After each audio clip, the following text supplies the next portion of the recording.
So you come back to the UK after your 6 months down there? Yeah. And where'd you go? Where'd you go?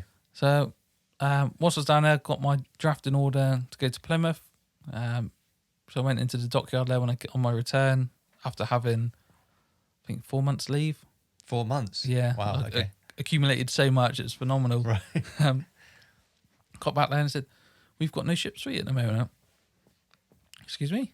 Yeah, we've got no ships for you at the moment. So I had to stay in the dockyard doing various roles and jobs to be gainfully employed.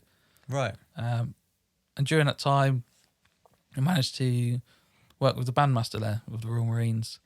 Okay. So we have a Navy volunteer band there, and I played the sax. So perfect. He needs someone to help him out. I can do that and also do one of my hobbies. So I did that for about 6 months, and then I had a draft order come through to join HMS Ocean. Right. Okay. Which was my last ship. And so was that in Plymouth? Yeah, as well. A Plymouth-based ship. Right. And at the time, it was the largest one in the Navy because Ark Royal and Invincible and Illustrious had all gone, and all we had was Ocean, Albion, and Bulwark. Okay. So you go on to there. Was that like a 2-year draft or something? 3-year draft again. It was a 3-year draft. Yeah. Okay. And did you get same size locker, even though it's a bigger? Yeah, same size bed, same size locker. Right. Just more people. A lot more people. Yeah. A lot more people. Okay. And lots of Marines, Army Air Corps. Really? Yeah, there's Wow. Apaches on there as well. Oh wow. So roughly, like, how many people were on the Sutherland? HMS Sutherland. About 187, I think we had on there. Okay. And then what's on HMS Ocean? We had 1,000, I think, at one point. Bloody hell. Yeah. That's a difference. Yeah. Jeez. RAF with their Chinooks, Army with the Apaches, Navy, obviously Navy helicopters as well, Royal Marines. I think we even had some other Army on there as well. So RLC. There is RLC. Yeah, I think we had some of them on there as well. And then just everyone else who needs to keep the ship running. And was that quite overwhelming going on such a big ship? To start off with, it was trying to get your way around it because you need to know the ship inside out. Of if there's a fire or flood, you need to know if someone calls out a certain section of the ship. You need to be able to get there without thinking about it. So yeah, it took a little bit longer to adjust to that, but as soon as you get to know it, it's just like your big home then. Fair enough. I know you still were an AB at this time when you get on there? Yeah, still an AB at the time, flying. Okay. And so what year is this? Is this 2013?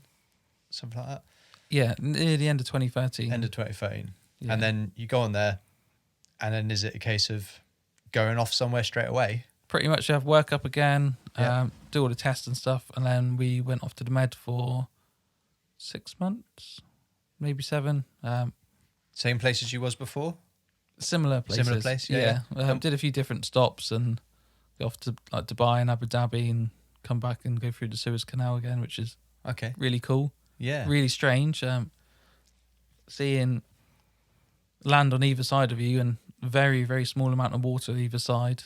And then every half a click or even a click, you'd see a military outpost on either side of the... Really? Yeah. Just keep an eye on each other. That's is that where that big ship Evergreen got stuck? That's that it, caused all the problems in the world last year? Because obviously your episode is going to come out in April 2022, even though we're recording this in November of 2021.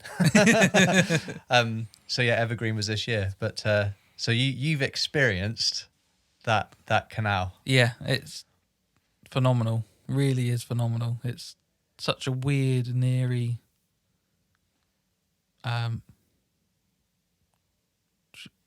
what's the word I'm looking for? Route, maybe? Yeah. Well, passage, yeah. Passage, yeah. And so you said you went to the Med. Was that doing more exercises, or was you actually like supporting something? That one was more exercises. That was more exercises. Yeah. Okay. Which is really cool. Went to Toulon and other weird and wonderful places where you wouldn't expect to go to. And is there a lot of stopping off at, docking so you can experienced the land. Yeah, they try to maximise it as much as possible, which is really nice, and to give everyone a bit of downtime because you are non-stop working when you're away on ship, which lots of people struggle to understand. It is like a floating town or city. Yeah. And so, constantly on the go. So you do really see a lot of the world within the Navy. Oh, definitely. And actually not just from the ship side, you get your feet on the actual land and experience the towns that are near the ports. Yeah, definitely. So. And further afield, when I was in America, we stopped off in Norfolk, Virginia, Baltimore, and people to go off to like Washington DC or to New York and go explore that for a day or two, book a hotel there and come back and we'll go on to the next port. Yeah, that's pretty cool. Pretty cool. It's awesome. So HMS Ocean, you mentioned a few places there. Was you on it for the whole 3 years that you were drafted there for? No, I was on there for 2.5. 2.5, okay. Yeah. And before you explain where you go after that, was there a time like you had on HMS Sutherland that you were kind of like amazed by what you were doing? I know you mentioned the Suez Canal, but was there anything else you wanted to explain from your experience on there? So 2.5 years is a long time. So yeah, just some of the cocktail parties we had on board, right? For dignitaries and celebrities coming on board. Really? Yeah, we had one in Sunderland of all places, where we had Faye from Steps come on board and someone from Harry Potter, I believe, and a few other people as well. And everyone that comes on board is just blown away by what capabilities we have, and we obviously show off what we can do. It's just really nice, again, just to be appreciated for all the weird and wonderful things that the Navy do. And we're always looking forward to where we're going to next and what things we're doing. So, I mean, I've been on board one ship and I really can't remember what it was, but I was also too young to really appreciate what I was doing because it was an Oman and it was docked. It was docked down in Salalah, I think. I've been there for a long time. And I'm pretty sure we were allowed to walk on the ship. We didn't go into the cabins or anything because I would have been like, oh my God, this is really small. But yeah, we walked up the ramp onto the top, but I don't remember the name of it. And I was so young. I was a teenager. So yeah, I didn't, I suppose, really appreciate what I was doing. But yeah, really cool that I suppose you allow celebrities to come on and experience what our military does. Yeah, it'd be really cool to do it. Is it HMS Belfast that's docked in London? It is, yeah. Yeah, I still haven't walked on that. I haven't been on that yet. I haven't yet. Well, maybe we need to sort that out. Definitely. That'd be good to see. So you mentioned you were on that for 2.5 years. So what do you do after that? So I got selected for promotion during that time. And at the same time, I was weighing up my options within the Navy. Okay. I felt my career is becoming a bit stagnant and going, I need some new challenges, need to do something else. And I tried other avenues which actually weren't for me. So, okay, what else can I go to? So I looked into the Navy Police. Can already hear some comments going on now. What enticed you to look at that? It's always something I've wanted to do in the real world, being in the police, and it looked really interesting at the time, in all honesty. I never had any dealings with them on ship or on land, so I wasn't quite sure what actually they did, because I never got in trouble, really, or never got caught, I should say. Yeah. So I went through the interview process and stuff and did 4-week aptitude training to see if I was suitable for the branch and if I enjoyed it. And where's that done? That's done at one of the 3 HQs in Plymouth, Portsmouth, or in Scotland. Oh, okay. Yeah. So I did mine in Plymouth, did 4 weeks there, and you do day shifts, night shifts, and some day working as well. Oh, you know what? This is really cool. I want to give this a go. So I applied to transfer to the Naval Police Branch, or back then it was a regulating branch. Got accepted, had an interview, passed that, and then went to Southwark Park for how long was that? 13, 14 weeks. Right. Where the army main training thing, is it? Yeah, so it's the tri-service training wing for military police. Oh, okay. Yep. Where we did exactly the same course as all 3 services for the police. And then from there, went off to my first station, which was Portsmouth. Okay. So you're still staying on the south coast? Yeah. I've never ventured to Scotland apart from for exercises and stuff. Right. And so what year is that then? Can you remember? Oh, heck. 2015? 2015, yeah. Yeah, it was either 2015 or 2016. Okay. I've got a feeling it's like later part of 2015. And you said you got promoted Yes. as well? So on completion of my course, you got promoted to leading hand. But because I was in the police, they like to be a little bit different, and it's leading hand police. Right. Which, again, I can already hear the comments coming through going snake and pig. Or reggae, word I can't say on here. Yeah. So is that a stripe? Or what do they do? For the Navy, it's an anchor. Okay. You said anchor. All right, everybody. Yeah, anchor. So it's one anchor. One anchor, yeah. Okay. Which is the same tattoos which I've got on my arm. Oh, nice. Yeah, Nice. I won't show you that. No. And that signifies leading hand, or another names for it, a killick or hooky. Okay. And that's across the board in the Navy. If you're a leading hand, you have one anchor. And for me, because I'd been in over 8 years at the time, so I had 2 good conduct stripes on my number 1s, which are mess dress, you call it? We call it mess dress, yeah. Yeah. So our number 1s, which is the proper sailor suit. Yeah. Lat and an anchor. So So just going back to the stripes. So Yeah. what, you're a good person for a period of time and then you get a stripe? Pretty much, yeah. Okay. So every 4 years, you'd get a good conduct stripe. So I had 2 of those on, done 8 years up, been not getting caught out for doing anything wrong. And yeah, Does it look like a corporal stripe? it does, yeah. Really? Yeah. So you have that and a anchor on top of the Yeah. stripes? And then it gets even more confusing. In the reggae branch, we have a crown. Uh-huh. Yeah, which is on our other arm. What, the crown like we have for our Sergeant Majors? Or Yeah. Really? Yeah. What's that symbolise? So that it used to mean that's our. I'm going to get ridiculed here because I can't remember what the word I'm thinking of. Well, because you were the police. Yeah. So that was our. Not a power, but I can't think of the word now. Commission? No, it's not quite commission, is it? No, not commission. Authority Yeah. type thing. I can't remember what it's called now. I'm going to get. It's not like a warrant or anything like that, is it? No. It was all. Oh, what is the word? Apologies, I can't. The power? Yeah, I don't It's want like your power. Yeah, that's not the right terminology for it, but it signified that we had authority over people, Okay. and that's just stuck with us throughout the uniform. Now we have warrant cards and stuff instead. Right, But right. tradition, we keep the Queen's crown on. Okay. I'm sure it's the Queen's crown. Might be slightly different. Yeah, that signifies that we're a Navy police or provost, and we are able to tell anyone up to and including a warrant officer 1 within reason of what to do, and we can arrest them.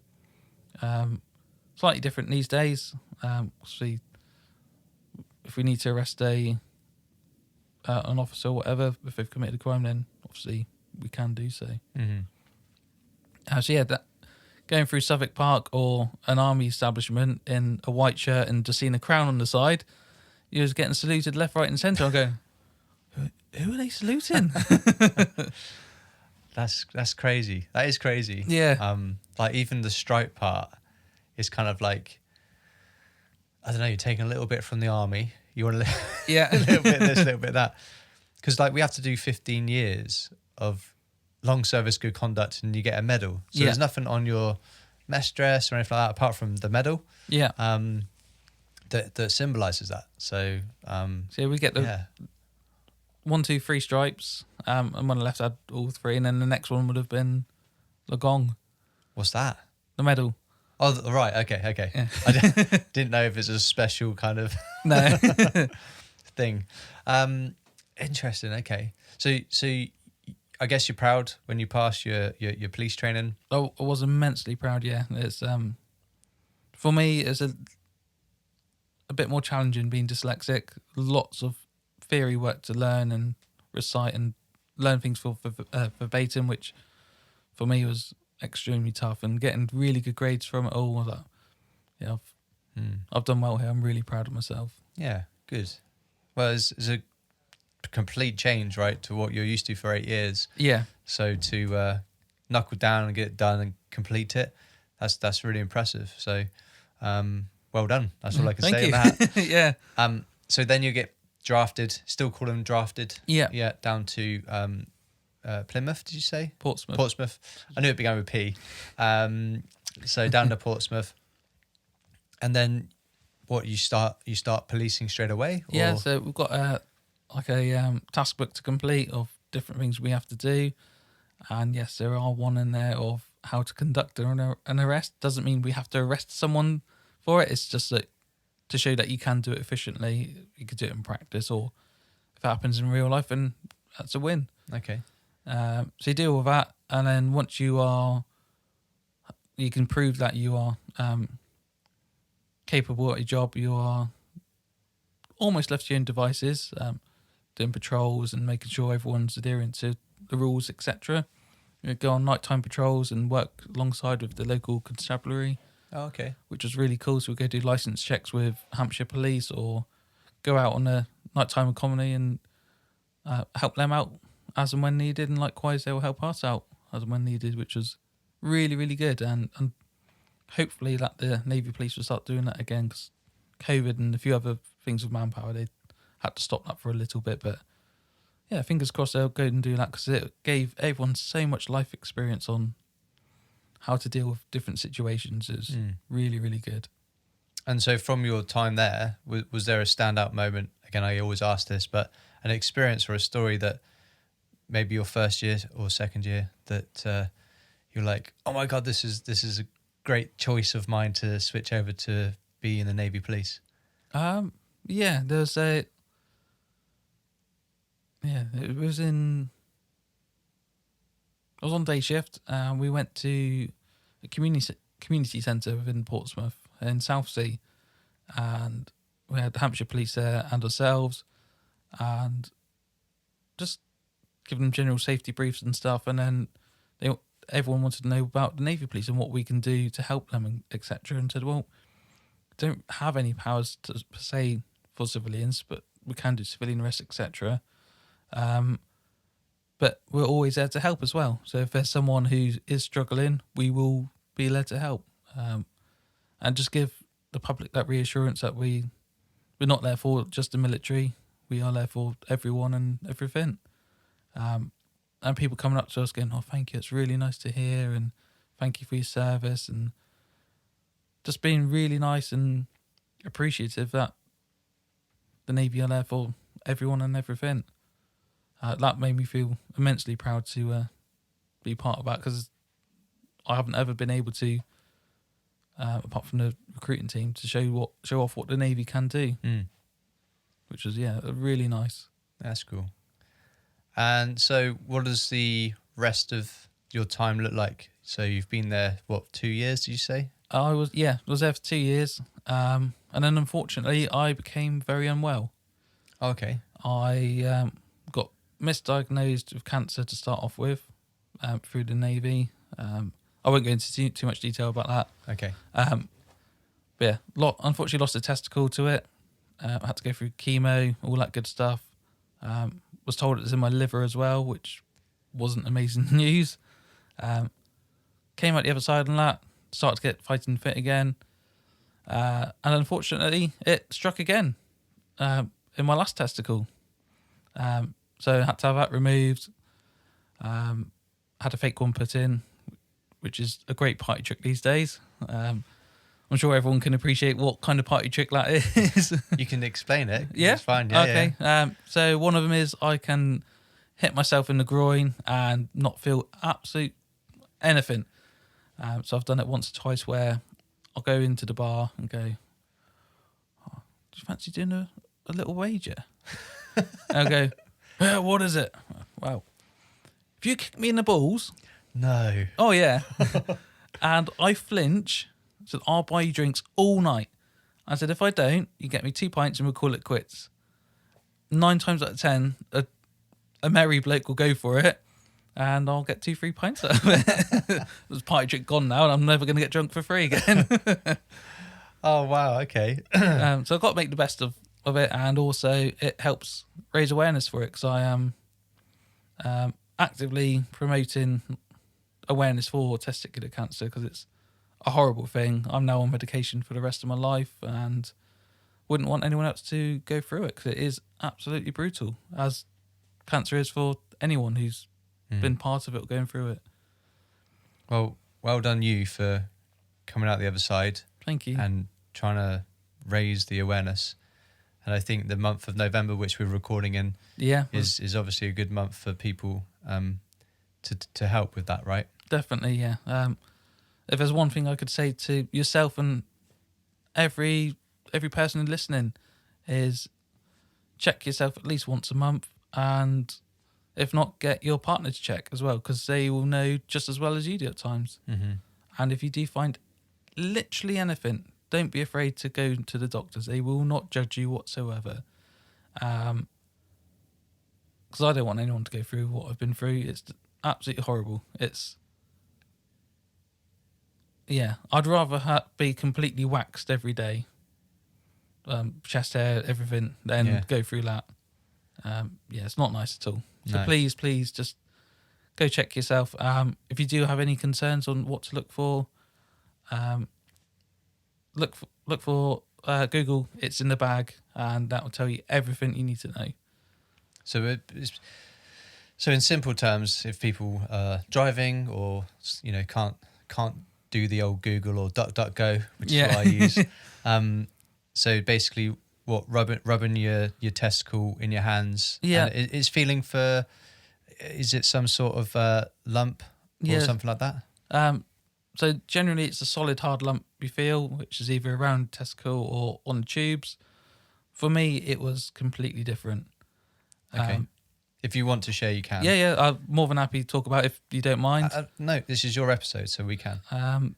Mine was excruciating pain constantly, as if someone's just constantly flicking you in the bollock. Okay. Every single step, every movement you make, it was agonising. On top of that, I was very tired. I was weeing a lot. Lower back pain, you name it. It was going on. Went to the doctors or med centre. Oh, you've got an infection. It'll be all right. Took countless amounts of antibiotics. And there's one particular day I woke up and it was the size of an apple, or not far off. Is that your left testicle? Or, lefty. Yeah.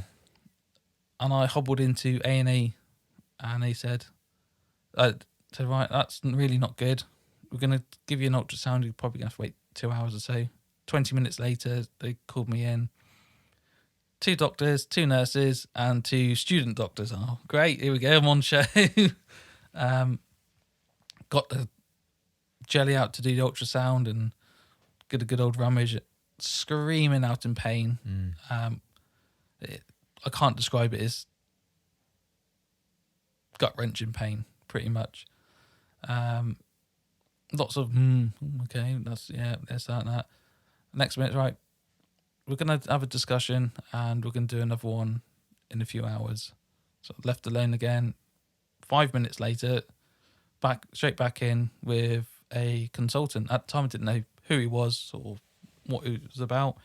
Exactly the same. And said, right, okay, put your trousers back on and come into my office. Oh, okay. And that's when they turned around to me and said, we're going to remove your testicle in 24 hours. Blimey. You've got 24 hours to store as much sperm as possible because you'll be going through chemotherapy as well. I went, oh, okay. They said the chemotherapy will be in a day or two afterwards. Once we know, was it a week or two afterwards? Once we've had the biopsy come back, but it said we are 99% sure that's cancer. Me being me, and as most people in the forces can appreciate, made a joke about it straight away. But oh, okay. Well, I might start being called Orinoco then. I'm glad you got it. The doctors at the time and nurses, all of them went, "What's Orinoco?" All looking at each other and, "Oh no, I've started to hit that age already." So it's the Wombles. And they all looked horrified. I said, "This is really serious." I said, "I know." But I've got to make something out of it. Otherwise it's just going to eat me up inside. And yeah, so I started calling myself Womble or Orinoco to start off with. Results came back. Yes, it was cancer. I think it was quite bad. Not the worst it could be, but it looked like there's going to be, it could have had spread around. And as I found out, as you know, it got a little bit into my liver and then came into my other one. Had the chemo, etc. And yeah, made myself really ill at that point. Went off for a little run because they said you could do like exercise when you feel all right. Right, okay. So, right, okay, yeah. So one day I was feeling all right and going, I'm going to do some exercise. I'll go for a little jog or a little run. So went off, did a little run, came back. That was bloody hard. It's lunchtime. I need a cup of tea and some food. So I had that. Hour or two passed and still not feeling great. Need another cup of tea, that too. I had another one. Then it was time to check my temperature. And that was really low. I went, so I rang them up. I'll bring an overnight bag.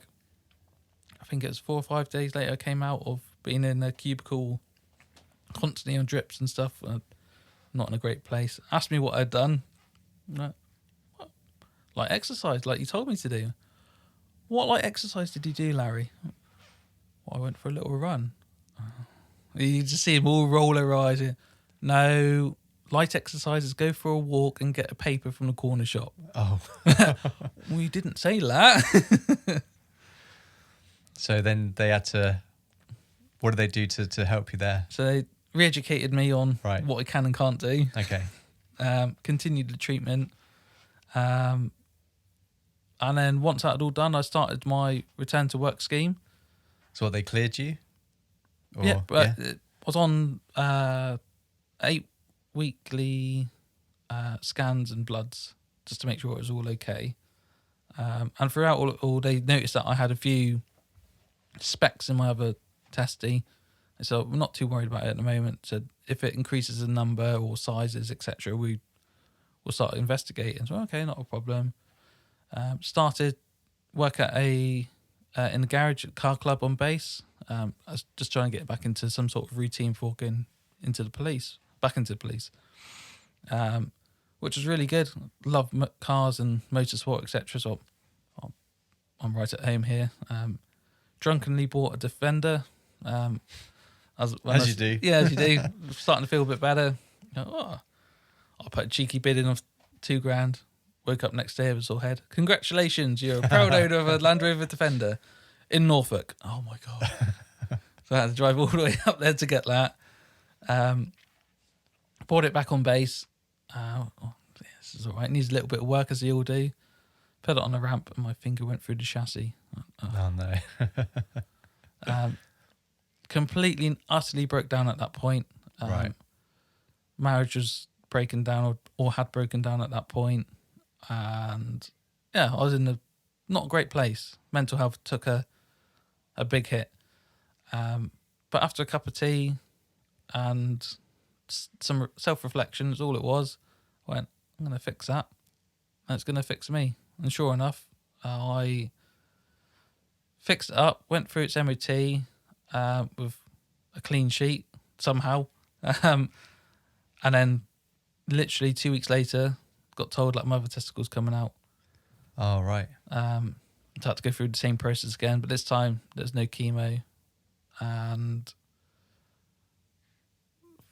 3 years later, I managed to get back into the police a little bit, so retrain, which was really good.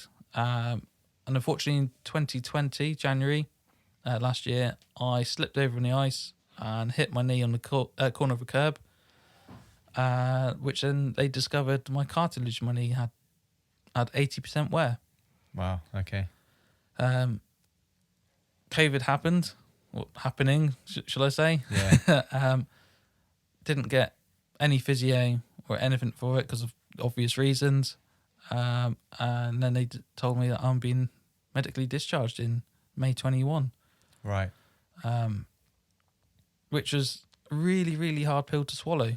Because all I've ever wanted to do is progress through the Navy, get to Chief Petty Officer, or in the Navy Police it's called Master at Arms. That was always my dream goal, to get to that rank, and I would be happy. I'd happily retire or whatever. Coming to the realisation that's not ever going to happen now, and then starting to panic again. What am I going to do in the real world?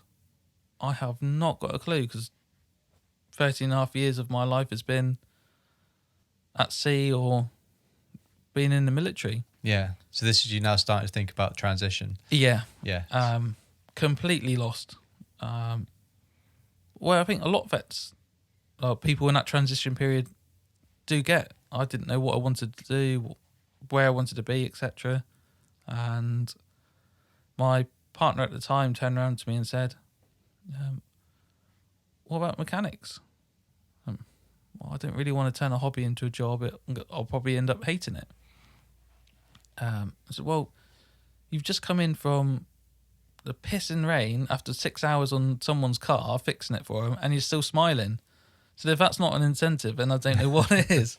And bless her, yeah, she's right. And January this year, 21, I was looking around on the LCAS websites and all that, and CTP of what I can do mechanics-wise, and Mission Motorsport popped up. And oh yeah, I forgot about them, because previously I've been to track days with them and stuff, and I got to go in my childhood dream car, McLaren F1.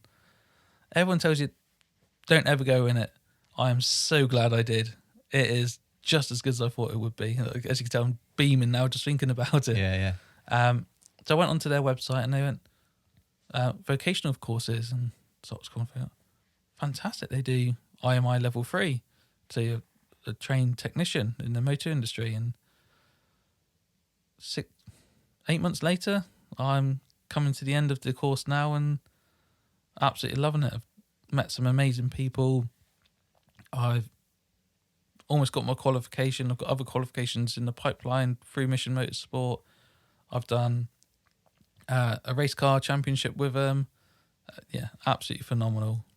So we are recording this on the same day. We're actually recording Joey's, and Yes. Joey's was last month's, because yours is going to come out in April. But for anybody that didn't actually catch Joey's, can you explain what Mission Motorsport is? It is a charity, but how would you describe it from being part of Mission Motorsport and actually going through courses that they provide? That's a good question. Thank you. Firstly, it's like a family, which is open to all services, all veterans. Doesn't matter if you're a veteran or got medically discharged or left 30 years ago. If you're a veteran, you're welcome to register and come take part. They offer everything from track days, skid pan, car control days, career days, where loads of companies get together and you can look around at what potential jobs there are in the motor world. And also the courses I'm on, which are mechanics courses and electric vehicle courses, which are part of the Institute of the Motor Industry. So they are the dog's bollocks of qualifications. And with so many ties they've got with Jaguar Land Rover, Morgan, and a few other companies. Stellantis, I think, is one of them as well, and a few others. The opportunities in the motor trade at the moment are phenomenal. I didn't think it was as good as they are, and started to do my research now as I'm coming to the end of my course. Wow, it's really, really good. And James Cameron, who is head of the charity, has got several companies to sign the Armed Forces Covenant, gold standard, and the potential, if you want to go down this route, is absolutely phenomenal. It's incredible. I'd highly recommend it if you've got a slight interest in cars. They do everything from level 1, so basic little bits, to the course I'm on where it's fully in depth. Definitely worth it. They even do off-roading courses as well, which is cool. Yeah, brilliant. So well done you for having the resilience to keep going. Thank you. And getting this course under your belt as well, ready for you to fully transition into civilian life. And yes, you're on this show because you're a veteran, but you're probably, and you may hold this record for a while, the shortest length of time of being a veteran and coming on the show. Awesome. So, because you say May 21 that you became a veteran. We're recording November 21 and your episode is coming out in April 22.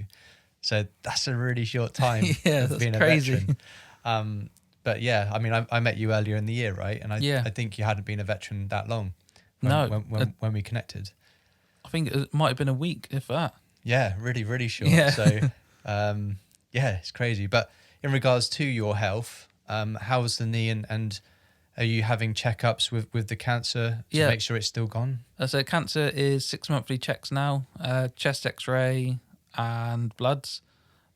Why the chest x-ray? Glad you said that. Thank you. So when you are conceived and you're starting to grow into a human, a person, I should say, testicles actually start up in your head. What? Yeah. Okay. And they travel all the way down through until they reach the groin. Okay. So when I did the full Monty in 2019, there was a lad who had testicular cancer in his chest. Right. So as he was growing and testicles were descending, it had cancerous cells in there, and it had caught in a few places in his chest and descended, and he had cancer in his testicle cancer in his chest. Wow. Okay. Which blew my mind to start off with. Yeah. Absolutely unreal. So you have the chest check, I suppose. And blood. You said. Yeah, blood check every 6 months. Yeah. Okay. The blood ones is just to make sure that any markers are low, and obviously because I'm on testosterone for the rest of my life, right? To make sure that level is all good and it's not too high or too low, because that can have a massive impact as well. Okay. Are you able to share about the testosterone? Yeah. Just so people know what that's like to be living with. Yeah, definitely. Go for it. So there's 2 ways of having it. You can have an injection in your ass cheek, which I've been told is really painful and quite a long process. Or my way, which I've decided to do it because I can control it myself, is a gel, which comes in a little packet. You tear it open and just rub it into your arms or your legs or bottom of your tummy, I believe. Might be wrong on that bit. Definitely legs or arms. And it just absorbs in. It smells like hand sanitizer, but obviously it's got testosterone in. And if you don't take it, you start to grow boobs, become really hormonal and emotional, and the estrogen, which every bloke's got in him, will take over. So pretty much I'll start turning into a hairy girl. Side effects from not having it, you become a bit depressed, emotional, that stuff, and also hot flushes, like the menopause. Okay. I call it the menopause. So when females get to a certain age of experience that, I can completely understand. It is horrible. So sorry, that's a side effect of taking the testosterone, is that right? If you don't take... if you don't take it. Or if you run out, or not run out, if you have a full-on physical day, right, and your levels start to drop at the end of the day, you start to see those symptoms. Okay, all right. Which is, a bit odd at times. Yeah. I could be sat in a a freezing cold room, like in a workshop here, and I'd be absolutely sweating my tits off. Really? Yeah, they'd be like, I go, how are you so hot? And testosterone's run out. And then how's the knee? Knee doing all right? It's getting there. Had an arthroscopy a month before I was medically discharged and haven't had any physio yet. And Right. it's sore. Been told it's not going to get any better because of how much it's worn out. And I can't have a new one until I'm 60. Okay. So it's just maintaining it. Yeah, so I've got to rebuild my knee muscles up because I can't do any running anymore. Ladders are iffy. But other than that, I'm doing everything as much as I can. I do forget about it at times, and will do like a run to something to pick something up or something, not think about it. Or I will slam onto my knees if there's a repair needs doing quickly and completely forget about it. And then suffer. Yeah, you hear the groans and moans of an old man getting up, and it's me. Well, Larry, this has been really good to chat to you. Likewise. So I just want to thank you for that. But we've definitely got to the point inside this podcast where I'm going to hand it over to you just to give us some advice on anybody that's thinking of joining the military, be that the Navy or be that any part of the military from any part of the world. Have you got any advice for those people that are listening? Yeah, for joining the military, make sure you're 100% committed and that you've done your research and you've done enough fitness prior, because they will do a lot of fitness with you, and make sure you are understanding to be told what to do, that you can take it. It's not like that in the real world in the military. Granted, it is at times, but predominantly you're not being shouted at and stuff. I don't know if that's similar in the army or not, but in the Navy, it's once you've done your career and stuff, trade training, you are treated more of an adult at that point. And for everyone who's becoming a veteran, yeah, that's the next question. Yeah. Oh, okay. Any advice for veterans? Because you're obviously just new to the veteran world, but you've got the newest of experiences. So yeah, what advice have you got for them? Is embrace it. Yes, it is daunting and it is scary. And I spent many a night worrying and being scared about it. But actually, it's all right. If you know what you want to do, which is the hardest part, sit down for a whole weekend and go through everything what you enjoy and don't enjoy. That's the biggest thing, is look at what you actually do enjoy and what can make you money, really. That's what I did and had help from, as I said, previous partner. She helped me a lot with that. And then chase it. If you've got a big passion for it, like for me, working on vehicles, give it everything as if you would in an exercise or something, and you will get there. And you'll turn around and go, fucking hell, I've achieved it. And employers will turn around to you and thank you. One of my employers, when I was gaining experience in this world, every day he would turn around to me and say thank you. It was really weird. I've just turned up to work and done what you've asked me to do. And they go, no, you're here early, you'll gladly finish late, and you don't moan about it. That's normal, isn't it? I don't know. Said, he turned around to me and said, I'd rather have 100 of you at any point. He said, it's phenomenal. So if you keep that attitude throughout it, you have no worries in the real world. That's some good advice there. Some good advice. Well, Larry, once more, it's been a great little podcast recording, I think. But how was it for you? Did you enjoy it? Yeah, really enjoyed it. Thank you. It's not as daunting as I thought it would be. That's good. But yeah, thank you so much for sharing what you've gone through, and amazing that you've shared what you've gone through in regards to the testes. I think that's important that men listening and even ladies listening for their partners, perhaps. So yeah, thanks for sharing that. Definitely, no problem. And lastly, as I shared all my guests, thank you for your service. Thank you. It means a lot. No worries at all. But yeah, it's been a really good episode. This has been Military Veterans Podcast. Out.